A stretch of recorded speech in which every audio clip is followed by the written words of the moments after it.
Jar Oil. The company have filling stations across the country, and our rates are relatively cheaper than anyone else across the country. Jar Oil is the biggest producer and distributor of cement in the country with the most competitive prices in the market.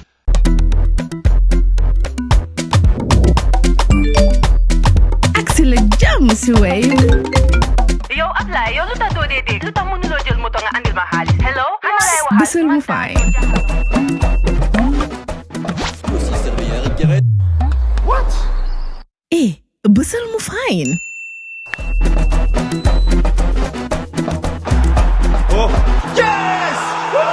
Wave Axina Gambia. Deposit and withdraw money, pay bills and buy mobile credit without fees. Transfer money wherever in the country for only 1% fee. At Wave. Bisul mu fine? Wave. Your money is yours. It's Monday, the 4th of August, 2025, and live on West Coast Radio, Peter Gomez with another edition of Coffee Time. And with us this morning is the Deputy Speaker of the Gambia's National Assembly, Parliament if you like. He's also the Deputy Spokesperson of the National People's Party. So, a lot of politics to talk about this morning, but of course, development as well. Alhaji Seedy Njie, welcome to Coffee Time. You tell me that, I need to correct myself. It's not necessarily, it's not, in fact, the first time you've been on Coffee Time, maybe first time coming to this building. Yes, first time to this building. All right. Welcome.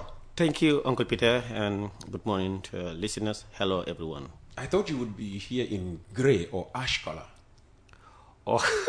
And you are in blue. Has Hamad Ba now taken you over from NPP? Well, what a coincidence. I'm almost in white daily. Okay. But today, I'm in blue. Very good. Tell us who Seedy Njie is. A lot of people say he's one of the most misunderstood politicians, public figures in the Gambia. Yeah, thank you, Uncle Peter. As of course, you know me very well. I am Seedy Njie from Chairman Njie, and of course, Deputy Speaker of the National Assembly. Have been in Parliament since 2007, of course, nominated by former President twice, and now also nominated by the current President and serving as Deputy Speaker of the National Assembly. Fantastic. And how did you come into politics, Seedy? It was a coincidence. I just found myself in Parliament in 2007 after completing high school. How do you mean just found yourself in Parliament? What activities were you engaged in? I was engaged in student and youth activism. Of course, I was at some point head of the senior and junior secondary school student body throughout the country. And at the time, we had a very close collaboration with government. And of course, we worked hand in glove in the advancement of students across the length and breadth of the country. And that's where some people identified me, and of course, the former president identified my potentials.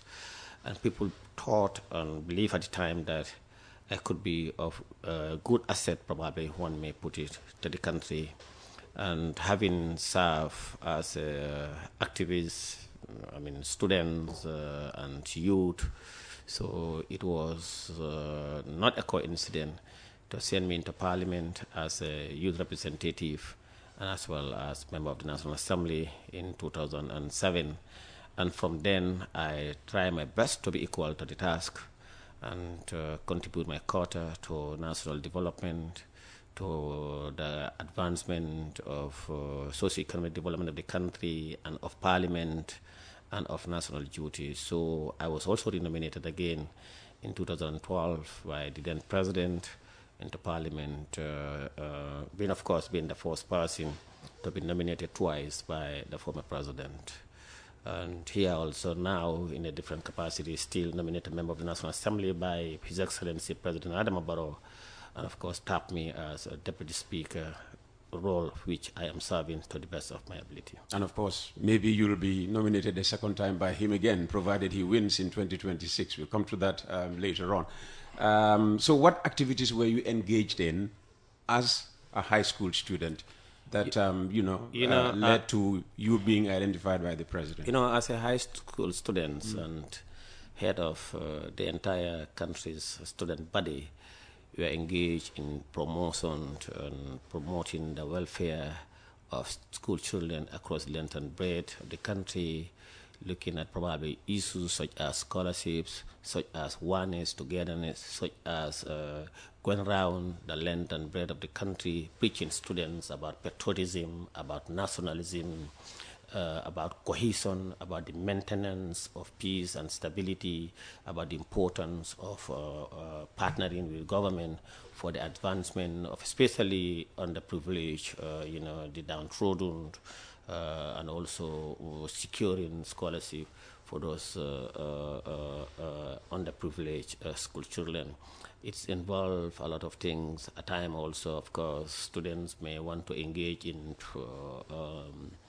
some schemacies, and government would engage you. You will be the conduit between government and the students, and we were able to ensure that we played our role at the time, having witnessed the deadly April 2011 school students riot and protest that led to the killing of some students by security forces.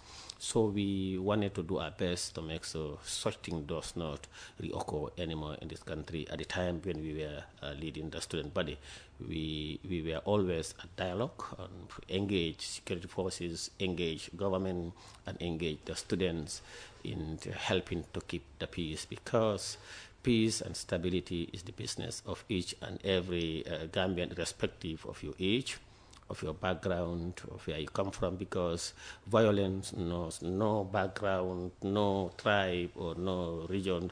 So that's what we were doing, and we were able to keep that. And in addition also to fighting for the cause of students, we at the time also we are the conduit between the students and the senior and upper basic junior secondary schools, conference of principals of various schools. So we at the time we were very influential, very committed to studentism, very committed to national duty, and people thought that we will also be very effective in serving our country with a different capacity and a different level. The events of 2000 obviously, had an impact on your activism.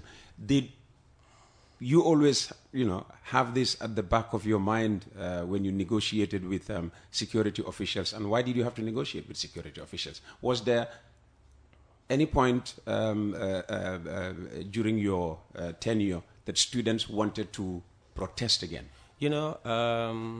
It's always good to negotiate, and at the time, of course, at some point, most of the time, students would want to come out. Maybe genuine, maybe... Okay, you don't want to call it demonstration, just to come out. Yeah, maybe genuine, maybe interpreted differently, but President Adam Barrow used to say, and he still keeps repeating that. By the way, we're talking about a period before President Adam Barrow. He said all conflicts, including World War I and World War II, ended dialogue table. So before you start a war, every conflict ends in peace. Or before you start a conflict, every conflict ends in peace. Yes. And to end the conflict, you must be around the table to dialogue. Mm-hmm. So why not you start with dialogue first before going in for confrontation?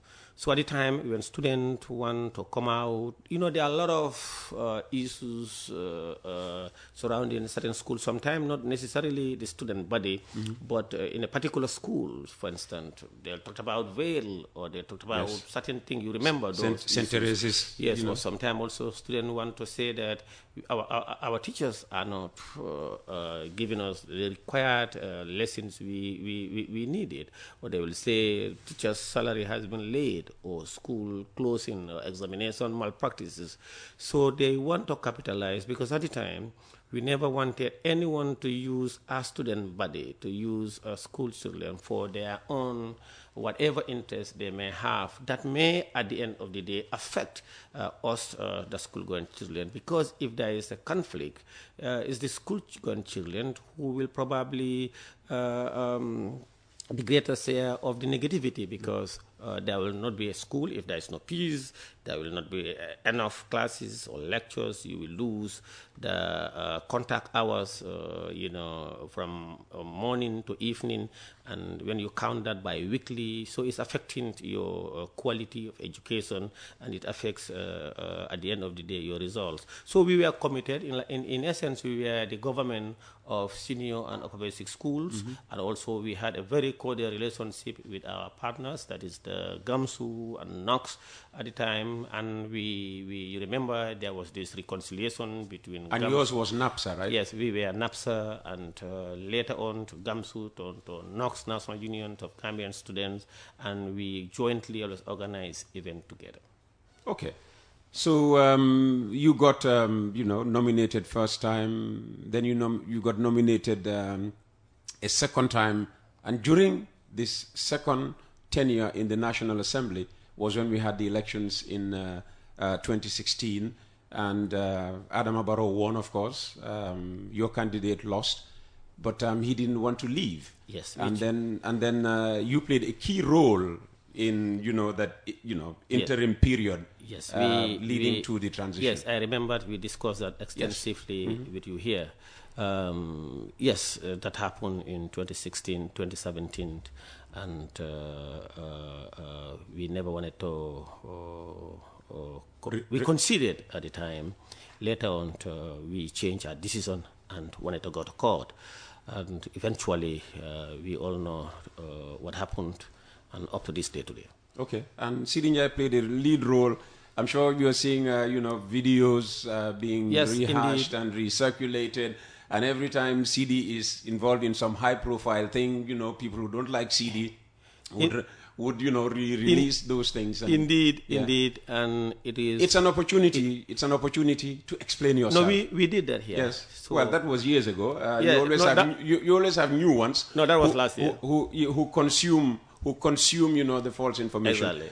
What drove Seedy at the time to say some of the things he said? For instance, like, over my dead body. No. We were serving as a political party, and we believe in a party at the time, and we were advancing for the interest of our party, and which we thought at the time was the interest of the country. Okay. So for you, loyalty is paramount. You were loyal to It's very important. Whatever one is doing, you must be loyal and committed to your duty. It defines the individual. We in all spheres, in all connotations, one must be loyal. We must frown at disloyalty and double standard. And at what point did you realize that, well, yes, I am loyal, but after all, I mean, I'm trying to defend the indefensible. No, human beings, and once you continue to live, you'll continue to learn and progress. And whatever happened in the past, the essence of being a very positive individual is to reflect on your past and, of course, on the present, and look forward to the future. All of them there was so Hamon Jitu Nikon Richute do am. So,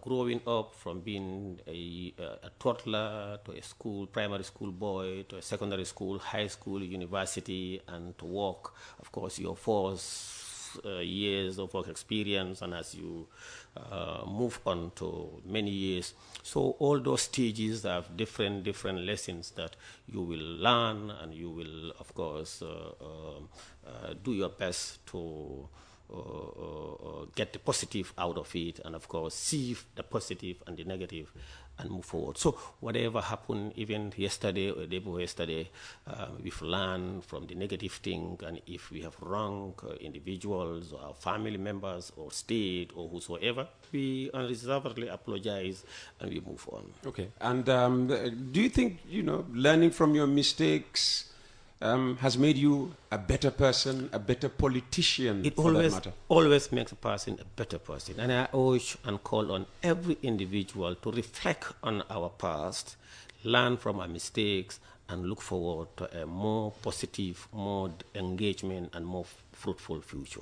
Okay. And of course, the present as well. Of course. So, I mean, former President Njie, of course, eventually had to leave the country. You left with him. Oh, Uncle Peter, we had discussed that with you enough. You said we are going to discuss about NPP, about government, about politics. We will get there. Yeah, please, let's get there. We will get to a transition. Please, let's get there, Uncle Peter. We'll get to a transition. Uncle Peter, please, let's get there. I've given that enough to you here, you remember. Let's get there, please. Yeah, but you know, we always have new there is no new in that. Now, what's new is the politics, governance, current happenings, as you told me. That's what we're going to discuss. Okay, so you came back after leaving with the former president, and then you linked up with Barrow. Now I'm the deputy speaker. I'm the deputy spokesman of the National People's Party. We campaigned vigorously 2018, 2019, 2020, and 2021. We got a decisive victory, an emphatic victory, overwhelming absolute majority. Let's just go back to the beginnings of the NPP. You were there. All right. Yes, what role did you play in the formation of the NPP? You know, at the time we had what we call the NPP Council. When we came, of course, we had the Barrow Youth for National Development in 2018, and it was launched at Buvazon, and I made a statement that very day in 2018. So we were using it to propel the development agenda and ideas and ideologies of His Excellency President Adama Barrow, and his desire to transform this country, of course, to what we are witnessing today. So we moved on from the Barrow Youth for National Development. We have a lot of people who have worked tirelessly in ensuring that we galvanize, support, canvass for vote, mobilize people across the length and breadth of the country, both men, young, old, and women. And of course, we transitioned to Barrow Fans Club, which was more or less a political wing of the Barrow Youth for National Development. And of course, what later on turned out to be the National People's Party. We had, of course, a national executive, what we call the Political Council at the time. So later on we formed the Political Council and steering the affairs of the politics of the Barrow Youth for National Development and the Fans Club. Then when His Excellency the President conceived the idea of forming a new political party, of course, which later turned out to be the National People's Party. Then it moved into the National People's Party's executive, the Political Council, to now the interim NPP executive until Congress. Okay. And when did you sever ties, all ties with APRC? Because when you just came... That was in, I think, late 2017. Oh, 2017? Yeah, I think 2017. Ah, I think, okay. Yes. Because, I mean, the impression was, I mean, you were still, Fabakary Tombong Jatta's, right-hand man. And everybody just assumed that, yeah, you were still, helping APRC. No, I left, I think, 2017. Because I remembered the inauguration or the launch of the Barrow Youth for National Development. I was present and I made a statement. That you... Yeah, I was... No, at the time I was already... I had left APRC at the time, since. I think I left late 2017. Okay. It might be early 2018, but I think late 2017. But already Barrow had started meeting APRC secretively, as we hear was happening while. When I left, when I decided that to join President Barrow, and conceived the idea of getting the APRC to meet His Excellency the President to cool down and to give peace a chance, so that to probably minimize the antagonism between the President Kam and the APRC in the best interest of the country, as strategic national interest. And His Excellency, of course, received the Right Honorable Speaker, Fabakary Tombong Jatta, and we started discussing the way forward in the maintenance of peace, law, and order in the spirit of political reconciliation.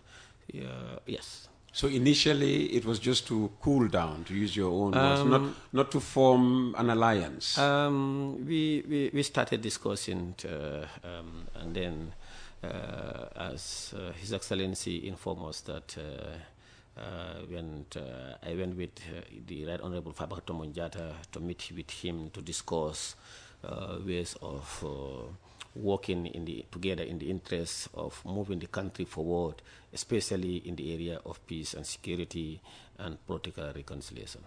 So can you understand when UDP says that, this was when Barrow started the betrayal process? That's not correct. That's wrong. It's a non-event. It's false. His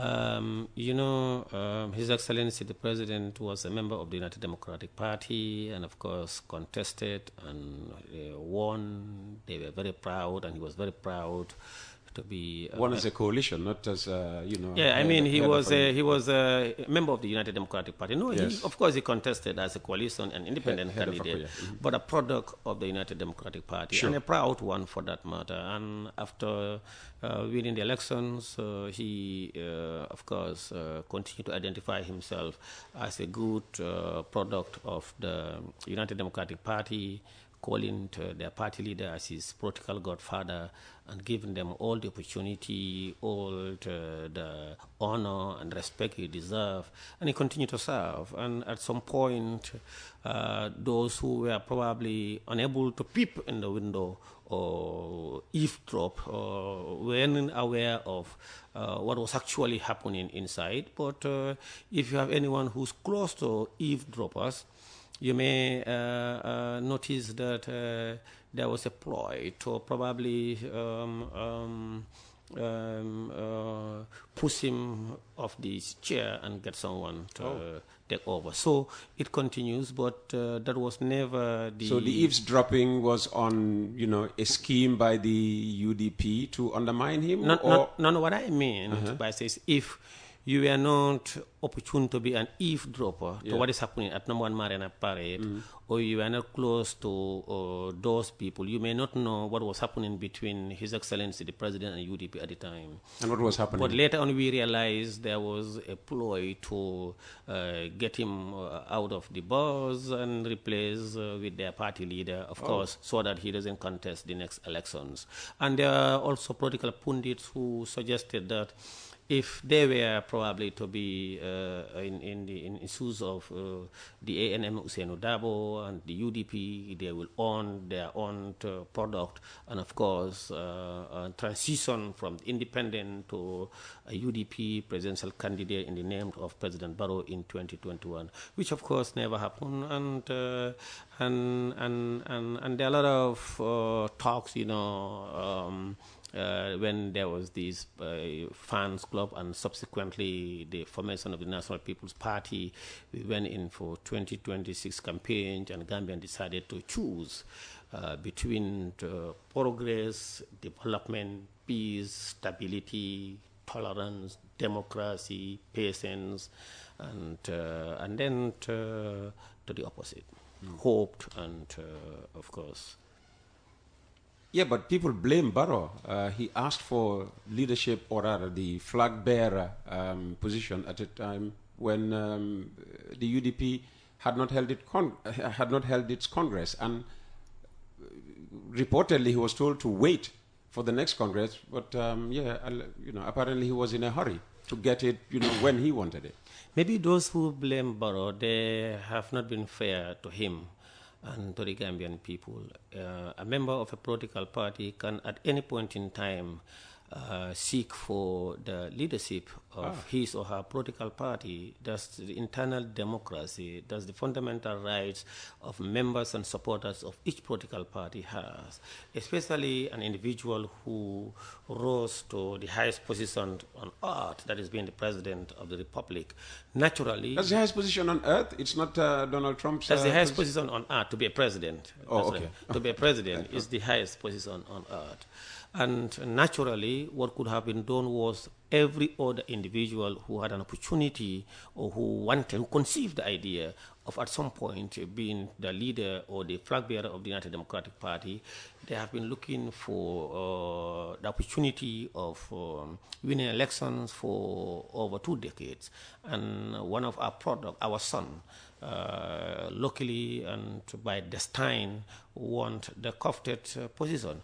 We should have all relinquished or retire our ambition and allow him to lead the party and, of course, give us the opportunity of being the president, and then go in formally to the elections on the ticket of our party. If I were the party leader, remember I granted a lot of interview at the time. I said if I was A&M Dabo, I would not have even accepted the position of vice president. I will sit in my house and tell, you know what, President Barrow, you are my son. And I will get my entire party members to say, go and support our party, and then I will be advising behind the scene to help and steer the affairs of the nation. So if you want to blame President Barrow, who is elected as a president and in his first term and want to return back to his party and lead the party, in fact, he should have been commended for not betraying the party. Because in other areas, in other jurisdictions, when you win elections, what you do is you don't even want to do anything with your political party. You claim that you are elected in as an independent, which of course is the truth. But because the president never wanted to betray people, he thought he owed them a moral obligation. They were together, and he thought it was imperative on him, it behoves on him to go back to his political party and seek the position of the leadership of the party, so that his party, what they were looking for over 20 years or so, he will continue along those trajectory with the sole objective. Remember, they talked about ANC at the time. You know, when President Barrow came into power, when he released A&M Dabo and others, when they met, A&M Dabo told him, you are Moses. Then he said, you are Nelson Mandela, sir. So then that's where this Nelson Mandela and Moses came, and people started to give the UDP name of ANC, and they conceived the idea of staying in power for long. So the president conceived the idea and wanted to lead the UDP and then from there to get another one to succeed him under the ticket of UDP. So that doesn't happen, and you cannot blame the president. That was a good intention, a good gesture of him. He has not betrayed. He went back to his party, and whether he sought for the leadership or not, we are not aware. We don't know. We were not members of the UDP.